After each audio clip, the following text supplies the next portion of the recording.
Bila ustaz tu campur, atau kita siapa-siapa saja campur, dia kata ini Nabi punya, kita minum tak sembuh, orang kata minum ubat Nabi pun tak jadi. Itu masalah dah.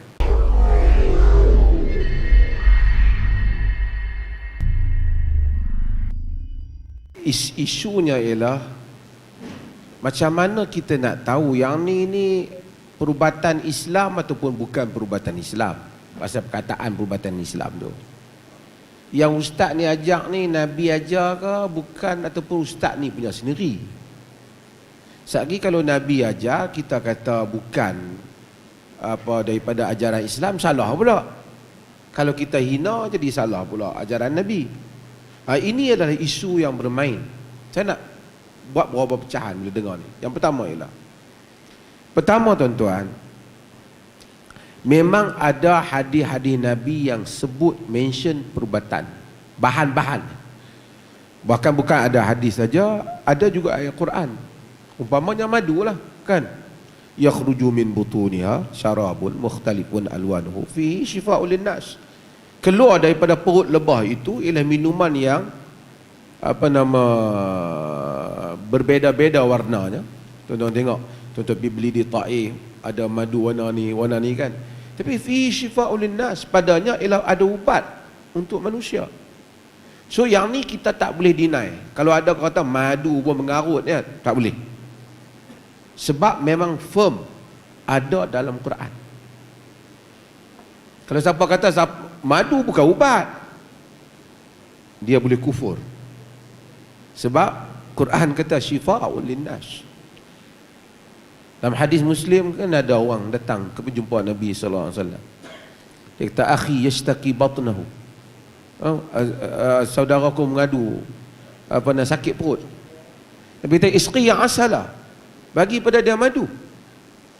Besok dia kata, dia mari pula, dia kata macam tu juga. Nabi kata, isqi yang asalah, bagi dia madu. Besok dia datang, dia bagi tahu juga. Nabi kata, bagi dia madu.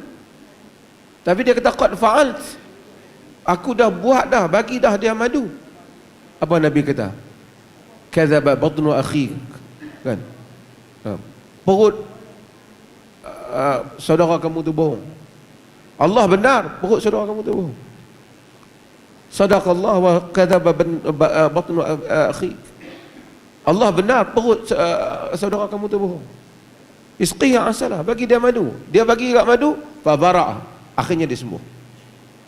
Mungkin dos belum cukup, tempoh belum cukup. So ini kita tak boleh deny. Kata yang ni tak, okey, benda clear, memang Nabi kata ubat. Kemudian timbul bahan-bahan yang Nabi sebut ini, yang Nabi sebut, Quran sebut syifa, ubat, this is no doubt. Tapi ada banyak bahan-bahan lain yang Nabi sebut, seperti habbatus sauda, kan? Orang Melayu, habbatus sauda tu bijirin hitam tu lah. Saya pergi kepada satu kedai yang jual bahan Arab ni. Dia pun nak cakap Arab juga, kawan nak tanya tu. Dia kata, ada tak habbatus sauda? Yang tu jadi biji sauda, bukan biji sauda, habbatus sauda.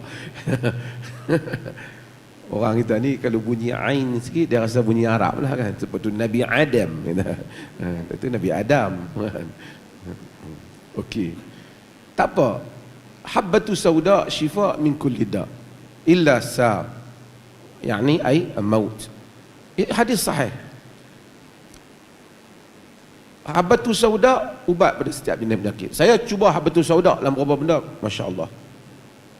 Dan saya pagi-pagi dia dulu ambil madu, masya-Allah, kan? Juga ada di dalam Quran sebut tentang zait zaitun, kan? Tentang syajaratun mubarakah zaituha, kan? Pokok yang berkat, disebut zaitah, yang ni minyak zaitun. Cumanya bahan-bahan ini dia tak bagi tahu banyak mana nak ambil. Itu nak ambil satu botol ke, nak ambil setengah sudu ke, ini kena balik kepada kajian kepakaran. Orang dulu mungkin tidak ada makmal, tapi dia base kepada pengalaman mereka. Pengalaman demi pengalaman, dan boleh diambil kira. Itu yang saya kata tadi, di atas sangka yang besar. Agama ambil kira. Ghalabatuz zan. Di atas sangka yang besar. Base kepada pengalaman. Mungkin dia tak boleh nak test sampai ni, tapi dia, kawan ni dah cuba, dia cuba, testimoni atas cubaan, dia dapat kesimpulan. Kalau sakit macam ni, you minum satu cawan. Pengalaman itu Islam ambil kira lah. Maksudnya Islam ambil kira di sudut mengiktiraf pengalaman tu. Dalam bahan-bahan yang disebut oleh Nabi ni, school ada dua, sekolah pemikiran ada dua. Satu sekolah majoriti, termasuk sekolah Al-Imam Al-Bukhari, termasuk Al-Imam Ibn Qayyim, yang kawan tu duk angkat sangat buku Ibn Qayyim tu. Kalau dia tahu Ibn Qayyim bab masalah lain, maka dia demam sikit kan. Ini kata, whatever Nabi kata, itu memang wahyu, divine, wahyu. Dan inilah pandangan majoriti.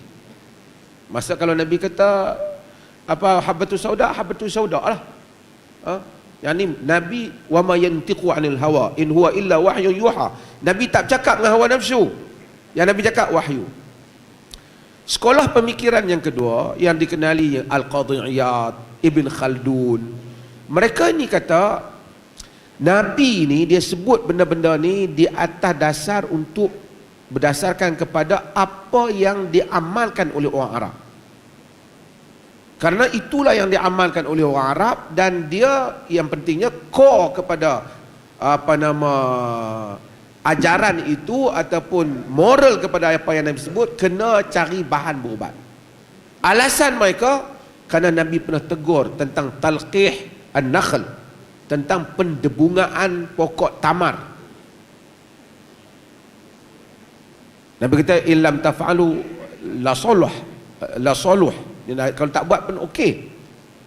Kemudian bila mereka tak buat, menyebabkan pokok tamar tu buahnya kurang. Kemudian Nabi kata, bila ditanya kepada Nabi, Nabi kata antum a'lamu bi amri dunyakum. Kamu lebih tahu tentang urusan dunia kamu.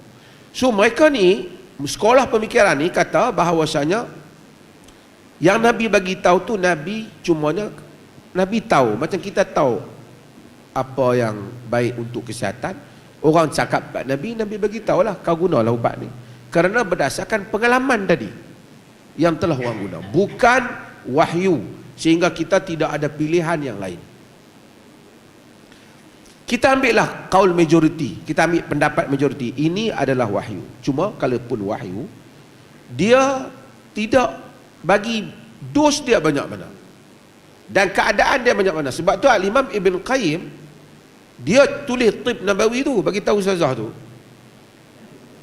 Ibn Qayyim dan juga Ibn Hajar Al-Asqalani mereka sebut, walaupun habbatus sauda syifa min kulli da, tetapi habbatus sauda tu sembuh ubat bagi semua penyakit kecuali maut, tetapi dia kenalah dilihat kepada negeri mana yang dimakan, suasana, cuaca dan seumpamanya, kena ambil kira. Maksudnya akhirnya balik pada tadi, fas'alu ahla dzikr, tanya kepada ahli ilmu. Tuan-tuan hadirin dan hadirat yang dirahmati Allah. So kita tak ada masalah kalau kita nak ambil perubatan atas nama perubatan Nabi. Habbatus sauda Nabi sebut, madu Quran sebut, confirm.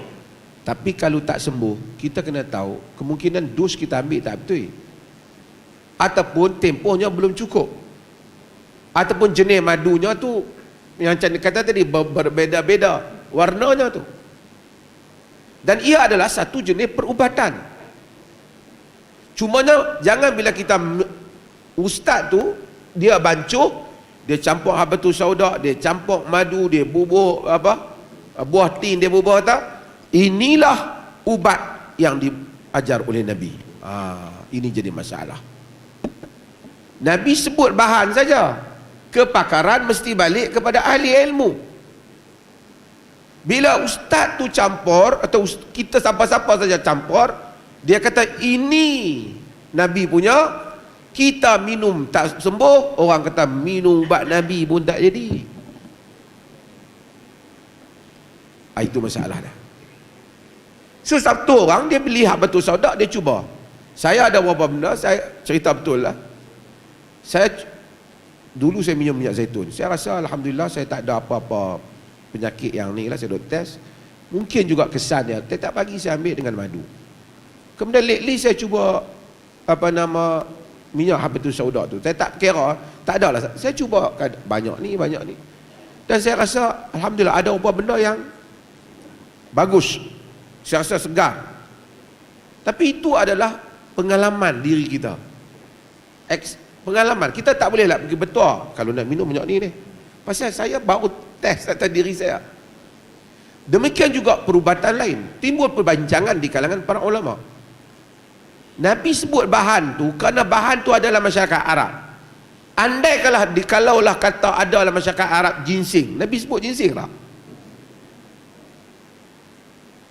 Kita apa dia lagi bahan yang ada tanah Melayu ni? Tungkat ali. Maksudnya sekolah pemikiran yang kedua, dia kata Nabi bagi tahu walaupun Nabi ajar jampi. Nabi tak kata kamu semua tak payah nak pergi berubat lah, jampi dah cukup. Nabi tak. Dan kita kena tahu Nabi wafat dianggap syahid kerana terkena racun wanita Yahudi di Khaybar. Kalau semua bahan pengubatan tu telah ada petua di dalam agama, Nabi tentu akan minum benda yang menghilangkan racun itu.